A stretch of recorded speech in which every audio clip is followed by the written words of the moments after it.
Mesa Boulevard is next.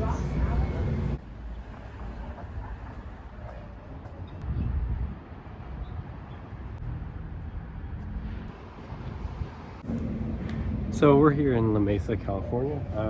Right behind me is a PFE reefer car. I just thought I'd start the video here just to show you a real example of one just before actually showing you the model of it. Kind of fun fact is Rapido, the Rapido team actually came here and measured up the car and studied it when they're building the actual model, which is really cool. It's one of the surviving examples of these great cars that were a lifeline to California for the industry of fruit. I guess the first thing to note is these are the R4027, which is the main and most produced version of reefers from back then for Pacific Fruit Express. I guess in real life there's about around 1,000 of the 4027s, and there's also 4028, which is kind of an updated version of the car. But there was only around 100 of those, but Rapido still did that, but I didn't buy any of them because I haven't really seen any in person in real life. Well, any surviving versions of that, and this one's I guess was more common back in the day. So yeah, I'm going to be reviewing the. First I'll tell you about the schemes we have. We have the 1961 scheme, and then I got two of the 1966 schemes, and then one of the 1970s TIV repaint schemes. So the most, I guess, of all the schemes, it appeared that this 1961 scheme was the most popular because it sold out the fastest at Rapido. So yeah, this is like, I guess the first scheme with the Pacific Fruit Express big letters like that, kind of in the Southern Pacific text. And yeah, let's get this open. So I guess as I'm unboxing, I'll explain a little bit about Pacific Fruit Express. So they were actually at their peak, they were the largest refrigerated transport company in the world. They existed as a joint venture between Southern Pacific and Union Pacific to get all the citrus and like all the fruit from California out to the rest of the United States and even probably into Canada maybe. That might have been part of the interest for Rapido since they are a Canadian company. But yeah, so these were mainly based out of like areas of San Jose, Sacramento, like Central Valley area, as well as San Diego and a little bit of LA. Yeah, mainly the areas where Southern Pacific operated, and then yeah, they'd be handed off to Union Pacific a little further, I think around in Utah for some of the routes. But yeah, so we got the car unboxed right now, and it looks pretty great. I guess let's first look at what's included not in the car. So we got exploded parts diagram. You can see there's a lot of them. Yeah, it's pretty good. We'll get a closer look at the details when we open it up. But one thing I noticed is this interesting, it must be an etched metal piece here. These, I guess this would be in like the ice hatch area where the ice in real life would have been put in. It was before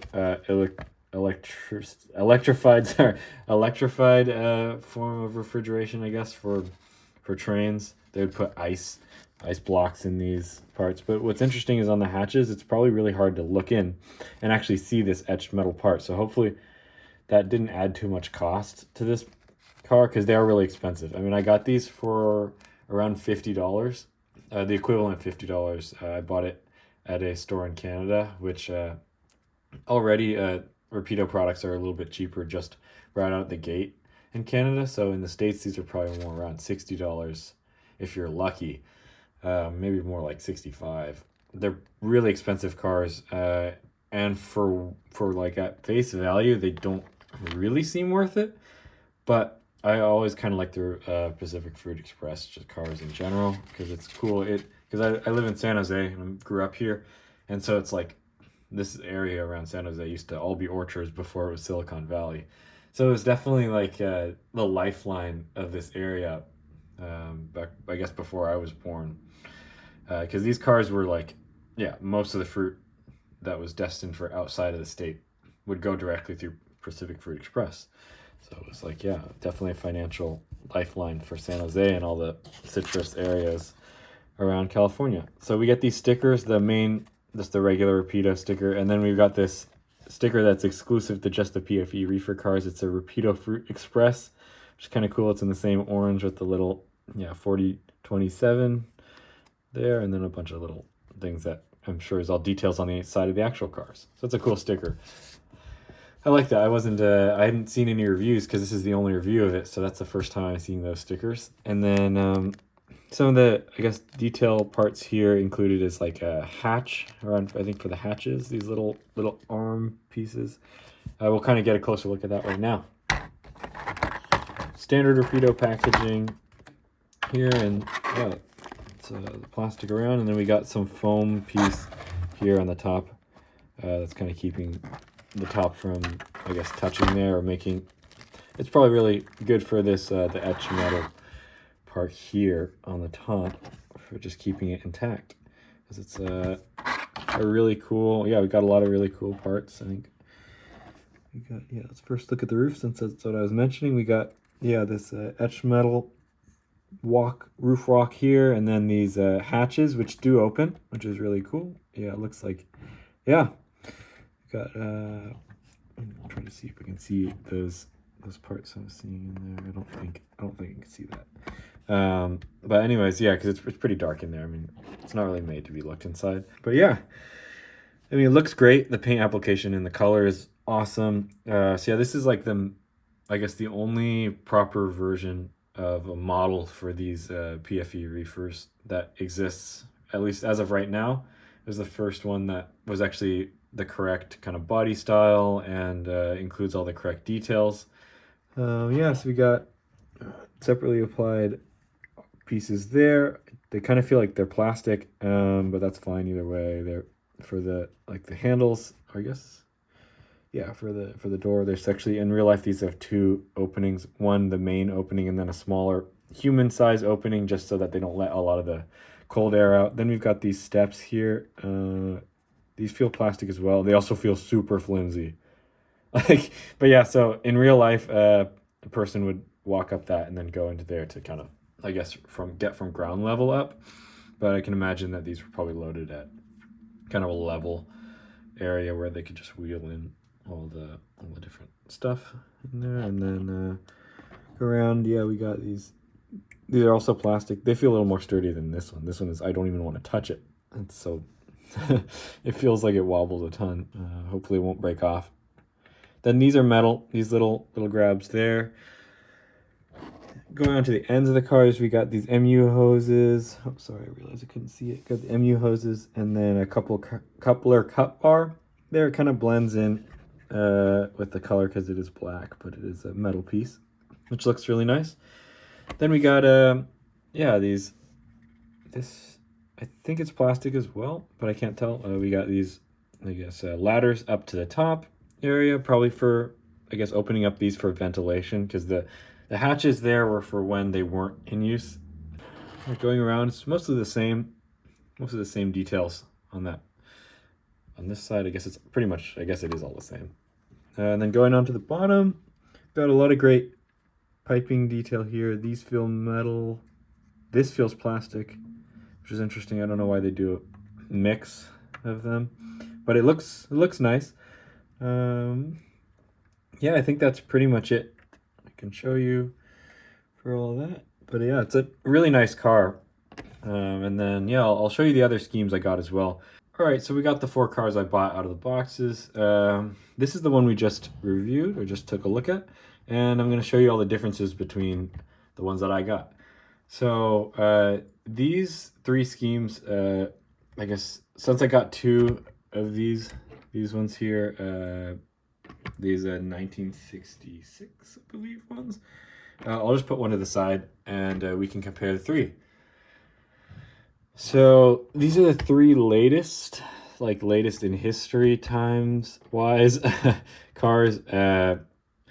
They're also the first ones to have this kind of quintessentially Southern Pacific lettering on it, which I think it looks great. All of the, I guess, the year makes of the cars before, they had a different paint scheme, like before this in history. I like the text better of these ones. I think they're really cool. And there's also more surviving examples of these ones, like the one that we saw in La Mesa, and then also yeah, there's some in Niles Canyon Railroad, kind of in it's Fremont, California.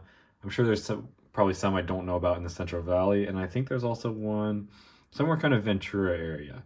But anyways, let's take a look at the differences. I don't want to get too carried away on that.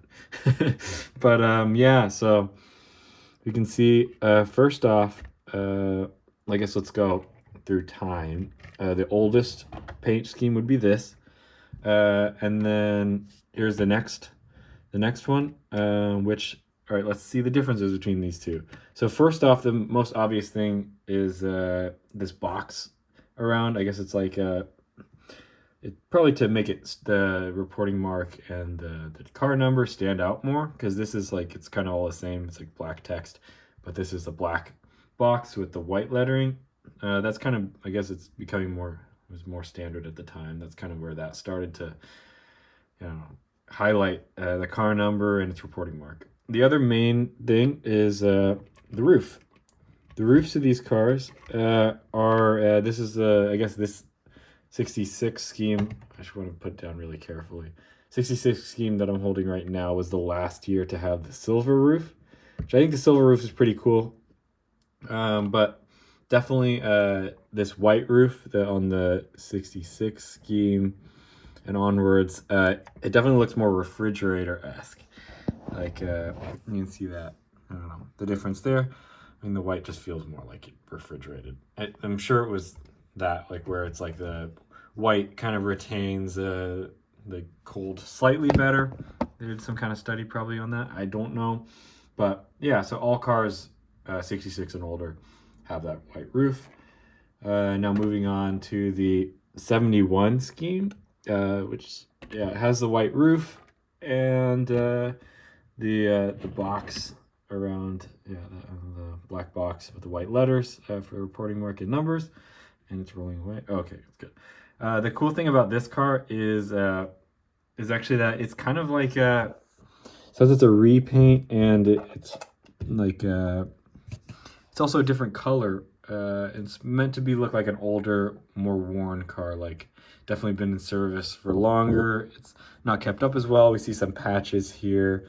And also what's really cool, and my favorite part about the car, is that the color is also a faded orange to kind of represent the age that the car is old.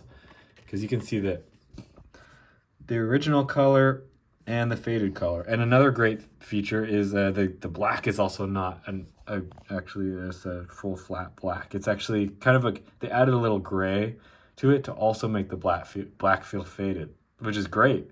I love that so much. It really makes it feel cool to have one in the car consist, just to be like, oh, that one looks extra worn, extra old, extra like it doesn't look like it was cared for as much, which is, you know, very common to see on a railroad.